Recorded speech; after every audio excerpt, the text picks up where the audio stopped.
Hey gang, this is Mike with my Real Estate Dojo with Mr. Investor, and today's session is about the number 2 mistakes that I see a lot of my mentoring students do.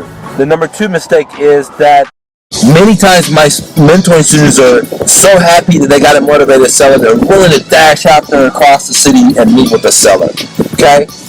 And that's totally wrong, guys.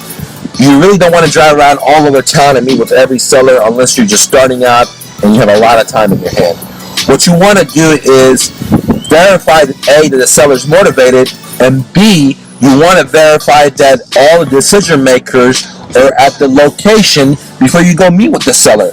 There's no reason for you to go meet with the wife if the husband is not there, or vice versa. So the number 2 mistake that I see a lot of my students do is they set up appointments without all the decision makers being present at the location, and therefore they don't get the deal because somebody has to translate the message back to the other partner or other decision maker, and a lot of stuff is lost in the message translation.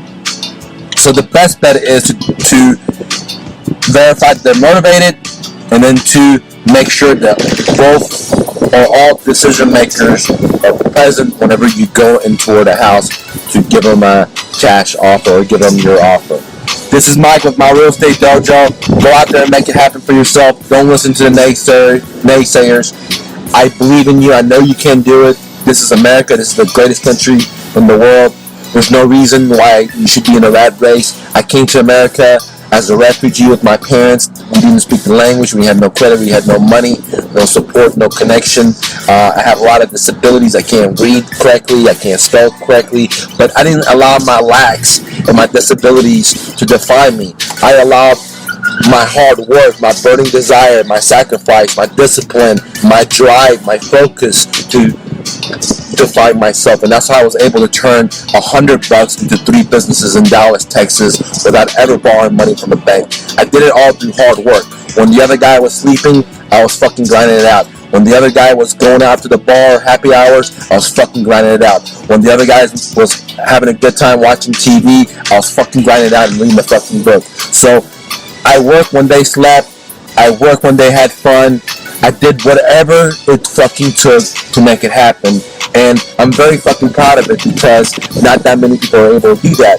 But the great thing is everybody can do it in America if you're willing to fucking hustle and bustle. So go out there, don't listen to the naysayers, the people that don't have a dream or only willing to just quit on their dream. Don't listen to these people.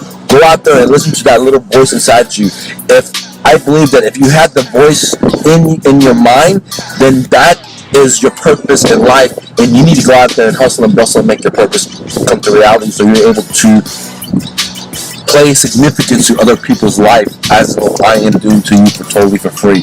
I'm helping you help yourself as other authors have helped me and other books have helped me to help myself. That's the great thing about America. Go out there and make it happen for yourself, guys. This is Mike with my Real Estate Dojo. I'll talk to you later, gang. Have a great day.